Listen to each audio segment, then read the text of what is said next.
O presidente do Brasil. A repórter Délis Ortiz mostra agora como será a grande cerimônia dessa terça-feira em Brasília. Tudo tem que estar pronto às 2h30 da tarde do primeiro dia do ano. A essa hora, o presidente eleito Jair Bolsonaro e a mulher Michele vão deixar a residência do Torto em direção à esplanada dos ministérios. O casal chega à Catedral de Brasília e se encontra com o vice-general Hamilton Mourão e sua esposa, Paula Mourão. A partir daqui, esquema de segurança ainda mais reforçado. Até mísseis antiaéreos guiados a laser, capazes de abater aviões, poderão ser usados. O espaço aéreo estará fechado num raio de 7 quilômetros. Os militares vão usar um radar portátil para identificar aviões voando a baixa altitude. 20 caças da FAB ficarão em lugares estratégicos para neutralizar ameaças. Pelo menos 6.000 agentes de segurança estarão na esplanada. Alguns à paisana, outros no alto dos prédios. Da Catedral, o presidente eleito e a mulher seguem de carro até o Congresso. Foram 2 ensaios na esplanada. A tradição manda que o casal use o Rolls Royce presidencial, joia da era Vargas, aquisição de 1953, que só sai da garagem em dias especiais. O Gabinete de Segurança Institucional recomendou evitar o desfile em carro aberto, usar um blindado, mas Bolsonaro prefere o Rolls Royce. O que deve determinar essa escolha é o sol ou a chuva. O desfile é escoltado por motociclistas e pelos Dragões da Independência. Seguranças acompanham tudo correndo ao lado dos carros. 1,5 quilômetro. Os organizadores esperam um público entre 250 e 500 mil pessoas, que vão acompanhar de perto o momento em que Bolsonaro e Mourão sobem a rampa do Congresso, onde são recebidos pelos presidentes da Câmara e do Senado. Eles atravessam o Salão Negro, caminham pelo Salão Verde e chegam ao plenário da Câmara. Aqui começa a cerimônia, na sessão do Congresso Nacional. Este é o palco da posse. Jair Bolsonaro caminha até aqui e ocupa este lugar. Do lado dele, o vice Hamilton Mourão. Do lado dele, a Procuradora-Geral da República, Raquel Dodge. Presidente e vice ficam do lado direito do presidente do Senado, Eunício Oliveira. Aqui, o presidente da Câmara, Rodrigo Maia, e nesta outra cadeira, o presidente do Supremo Tribunal Federal, Dias Toffoli. Nas extremidades, ficam 2 representantes da mesa diretora do Congresso. E é nesse momento que Jair Bolsonaro assume a presidência da República. Muitas pessoas pensam que é quando ele recebe a faixa presidencial, depois, lá no Palácio do Planalto. Mas, a rigor, ele torna-se presidente no momento em que ele assina o termo de posse. O de Jair Bolsonaro foi escrito anteontem. A calígrafa Andréa Branco desenhou letra por letra. Ter contato com esse livro é uma emoção grande, é realmente uma honra. E o livro com essa história fica guardado a 7 chaves no Senado. Eu tive que botar a luva para tocá-lo, porque se trata de uma relíquia. Aqui estão os registros dos termos de posse de todos os presidentes da República do Brasil, 37 até agora, começando por Deodoro da Fonseca, em 1889.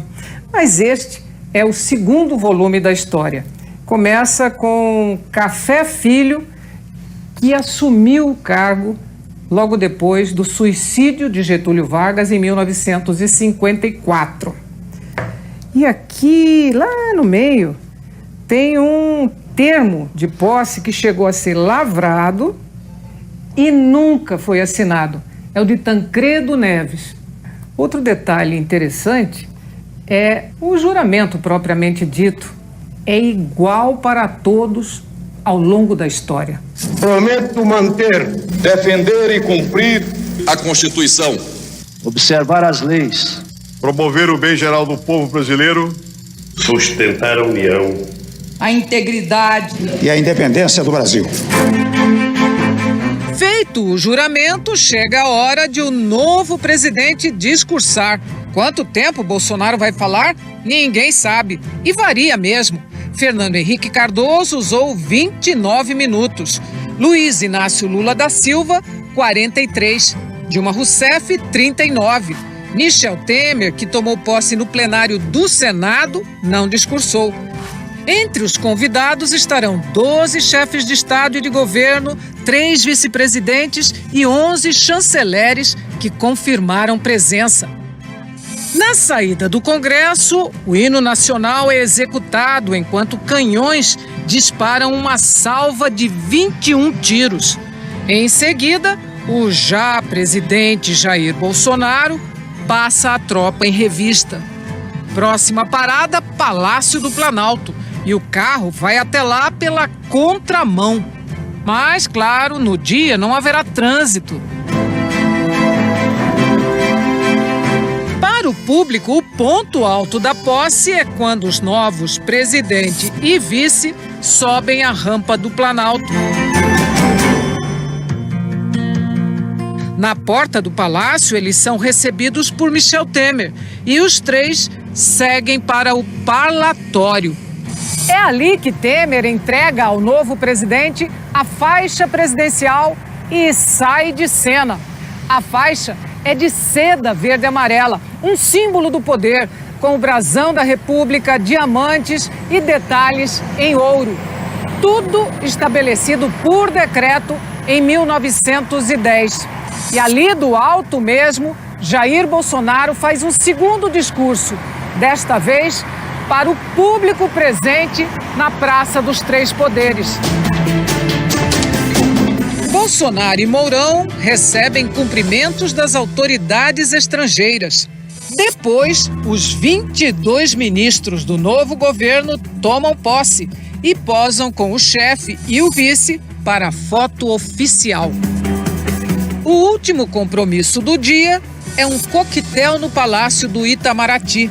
É com festa que termina a noite de terça-feira, quando o Brasil terá o seu 38º presidente da República.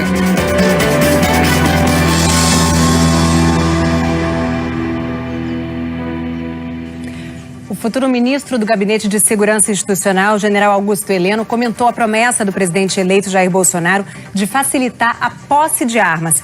Ele comparou a posse de armas à de carros. Jair Bolsonaro está em Brasília se preparando para assumir o cargo dia 1º. Pela manhã, o presidente eleito se reuniu com a equipe do cerimonial para acertar detalhes da posse. Bolsonaro agradeceu aos policiais federais que fizeram a segurança dele nos últimos meses. Do lado de fora, apoiadores fizeram homenagens. Ontem, ele escreveu em uma rede social: por decreto, pretendemos garantir a posse de arma de fogo para os cidadãos sem antecedentes criminais, bem como tornar seu registro definitivo. A autorização da posse de arma de fogo é dada pela Polícia Federal, que pode aceitar ou não a justificativa do pedido. São várias as exigências e o registro tem validade de 5 anos, autorizando o dono da arma a mantê-la dentro de casa ou no trabalho. Durante a campanha, Bolsonaro disse que era a favor de mudanças sobre a posse de armas. O texto do decreto já está sendo elaborado pelo futuro ministro da Justiça, Sérgio Moro. Na prática, Bolsonaro quer diminuir as exigências para a posse. Não está tratando do porte de armas. O porte é a autorização para andar com a arma. É muito mais restrito e proibido em todo o território nacional, salvo em casos excepcionais, sempre com autorização da Polícia Federal. O futuro ministro do Gabinete de Segurança Institucional, general Augusto Heleno, falou sobre a diferença entre porte e posse de armas. Eu tenho sempre comparado a posse de arma, não é o porte da arma. A posse da arma, desde que ela seja concedida a quem está habilitado legalmente, e essa habilitação legal virá por meio de algum instrumento, decreto, né? Alguma lei, alguma coisa, que regule exatamente quem terá direito à posse da arma, ela se assemelha à posse de um automóvel. Se você for considerar isso, vamos proibir o pessoal de dirigir, né? Ninguém pode dirigir, ninguém pode sair de casa com o carro, né? Porque alguém está correndo o risco de morrer porque o motorista é irresponsável.